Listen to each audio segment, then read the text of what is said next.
بسم اللہ الرحمن الرحیم۔ السلام علیکم میری پیاری بہنوں اور بھائیوں، آج کی اس ویڈیو میں ہم آپ لوگوں کو ایک رضیہ نام کی لڑکی کی کہانی سناتے ہیں۔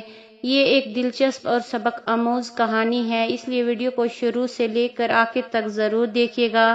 چینل پہ نئے ہو تو سبسکرائب ضرور کیجیے گا۔ کسی دور دراز ایک پہاڑی علاقے کے ایک چھوٹے سے گاؤں میں رضیہ نام کی ایک لڑکی رہا کرتی تھی۔ وہ اپنے ماں باپ کی اکلوتی بیٹی تھی۔ اس کا ابو ایک کسان تھا۔ وہ اپنے ہی کھیتوں میں محنت کر کے اپنا گھر کا گزر بسر کیا کرتے تھے۔ انہوں نے اپنی بیٹی کو صرف 10ویں جماعت تک ہی پڑھایا تھا۔ اس کے بعد رضیہ اپنے ابو کے ساتھ اس کے کاموں میں ہاتھ بٹاتی تھی۔ وہ دونوں باپ بیٹی اپنے ہی کھیتوں میں بہت ہی زیادہ محنت کرتے تھے اور طرح طرح کے سبزیاں اگاتے تھے، پھر منڈی میں لے جا کر اچھے دام میں بیچتے تھے۔ رضیہ کی ماں حاجہ بیگم بھی بہت ہی زیادہ محنتی عورت تھی۔ وہ گھر پہ ہی اپنی ہی سبزیوں سے بہت ہی اچھا آچار بناتی تھی۔ رضیہ نے بھی اپنی ماں سے آچار بنانے کی مہارت حاصل کر لی تھی۔ وہ اب صبح صبح ہر روز بازار آچار بیچنے جایا کرتی تھی۔ لوگ ان کے آچار کو بہت زیادہ پسند کرتے تھے۔ اس کے بعد کچھ ہی مہینوں بعد انہوں نے ایک اچھی مہارت حاصل کر لی۔ اب ان کا یہ آچار پورے گاؤں میں مشہور ہو گیا تھا۔ دور دور سے لوگ ان کے پاس آچار خریدنے آیا کرتے تھے۔ اب ان کے پاس پیسے بھی بہت تھے۔ انہوں نے ان پیسوں سے ایک عالیشان گھر بنایا۔ دن گزرتے گئے، اب رضیہ جوان ہو گئی تھی۔ اس کے ماں باپ ہمیشہ یہی چاہتے تھے کہ ہم اپنی بیٹی کو اچھے گھر میں اور ایک ملازم لڑکے سے شادی کریں گے۔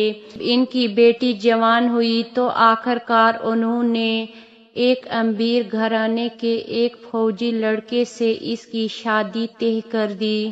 وہ لڑکا دوسرے ملک میں نوکری کرتا تھا۔ رضیہ ہمیشہ اپنے ابو کے ساتھ کھیتوں میں سبزیوں میں رہا کرتی تھی۔ رضیہ بہت ہی سمجھدار اور ایک ہنرمند لڑکی کے طور پر جانی جاتی تھی، لیکن شادی کے بعد جب وہ اپنے شوہر کے ساتھ شہر چلی گئی تو زندگی نے ایک نیا رخ اختیار کر لیا۔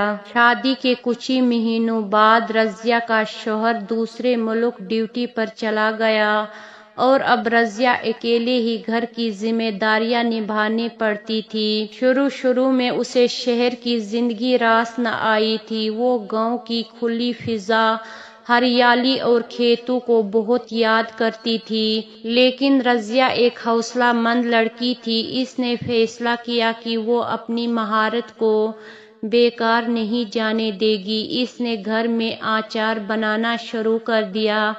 پہلے صرف وہ اپنے لیے، پھر پڑوسیوں کے لیے اور آہستہ آہستہ یہ کام اس کے لیے کاروبار کی صورت اختیار کر گیا۔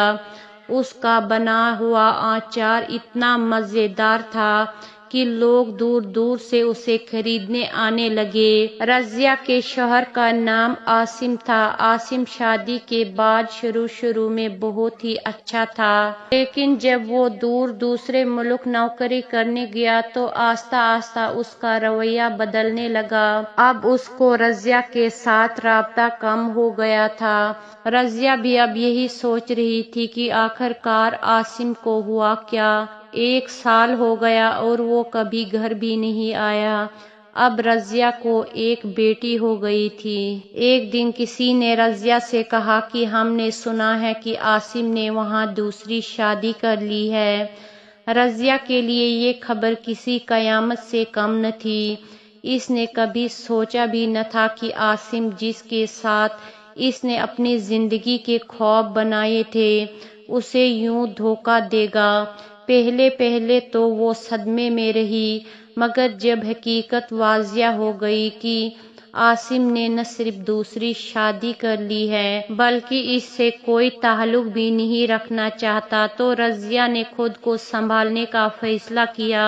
اب رضیہ کے پاس رونے یا شکایت کرنے کا کوئی وقت نہیں تھا، کیونکہ اس کی ایک معصوم سی بیٹی بھی تھی جس کا مستقبل اب صرف اس کے ہاتھ میں تھا۔ اس نے فیصلہ کیا کہ وہ کسی کے سہارے کے بغیر اپنی زندگی گزارے گی۔ اس نے اپنے آچار کے کاروبار پر پوری توجہ مرکوز کر دی۔ پہلے جو کام وہ چھوٹے پیمانے پر کر رہی تھی اب اسے بڑھانے لگی۔ اس نے مختلف ہوٹلوں اور دکانوں سے رابطہ کیا اور اپنے آچار کی سپلائی بڑھا دی۔ وقت کے ساتھ اس کا کاروبار اتنا کامیاب ہو گیا کہ اب وہ نہ صرف اپنے گاؤں بلکہ شہر میں بھی پہچانی جانے لگی۔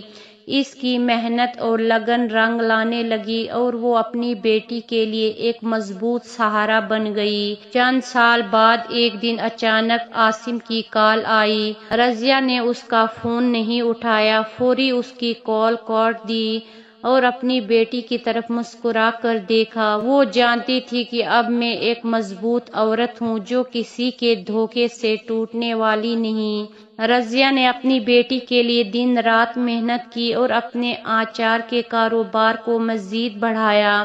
اس کی محنت اور لگن کی بدولت اب اس کا آچار صرف گاؤں تک محدود نہیں رہا تھا بلکہ شہر کے بڑے بڑے ہوٹلوں اور دکانوں تک پہنچ چکا تھا۔ لوگ اس کے ہاتھ کے بنائے ہوئے آچار کی تعریف کرتے تھے۔ دن گزرتے گئے، اب رضیہ کی بیٹی آمنہ بھی بڑی ہو گئی تھی۔ وہ اپنی ماں کی جدوجہد اور قربانیوں کو دیکھ کر ہمیشہ اس پر فخر کرتی۔ آمنہ نہ صرف پڑھائی میں ذہین تھی بلکہ ماں کے کام میں بھی ہاتھ بٹاتی تھی۔ رضیہ نے اپنی بیٹی کو ہمیشہ سکھایا کہ عورت کو خود مختار ہونا چاہیے اور کسی پر بھروسہ کرنے کے بجائے اپنی زندگی خود بنانی چاہیے۔ دوسری طرف عاصم اپنی نئی زندگی میں مکمل طور پر مگن تھا۔ اسے اپنی بیٹی کا کوئی خیال نہیں آیا، نہ ہی رضیہ کی زندگی کی مشکلات کا۔ وہ رضیہ اور اپنی بیٹی کو بالکل بھول چکا تھا، مگر رضیہ نے کبھی اس کی واپسی کا انتظار نہیں کیا۔ وقت گزرتا گیا اور رضیہ کی محنت نے اسے مزید کامیاب بنا دیا۔ ایک دن ایک مشہور فوڈ کمپنی نے اس کے آچار کو اپنی کمپنی کے برانڈ میں شامل کرنے کی پیشکش کی۔ رضیہ کے لیے یہ لمحہ کسی خواب کے پورا ہونے سے کم نہ تھا۔ اس نے اپنی محنت کے بل بوتے پر وہ مقام حاصل کیا تھا جو شاید وہ کبھی سوچ بھی نہیں سکتی تھی۔ اب رضیہ اور آمنہ کی زندگی خوشحال تھی۔ انہوں نے اپنی دنیا خود بنائی تھی، بغیر کسی کے سہارے کے۔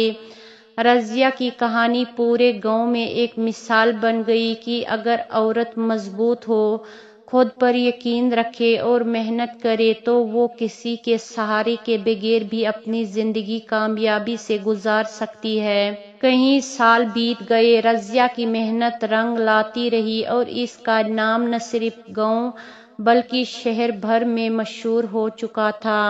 اس کا بنایا ہوا آچار اب ایک برانڈ بن چکا تھا اور کئی بڑے شہروں میں اس کے آرڈرز جانے لگے تھے۔ رضیہ نے اپنی بیٹی آمنہ کو بھی بہترین تعلیم دی اور وہ ایک قابل لڑکی بن کر پروان چڑھنے لگی۔ ایک دن جب رضیہ اپنی دکان پر بیٹھی تھی، اچانک ایک کمزور اور تھکا ہوا شخص دکان میں داخل ہوا۔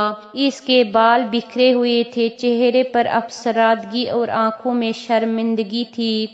رضیہ نے جب غور سے دیکھا تو وہ وہی عاصم تھا، وہی اس کا شوہر جس نے اسے سالوں پہلے چھوڑ دیا تھا۔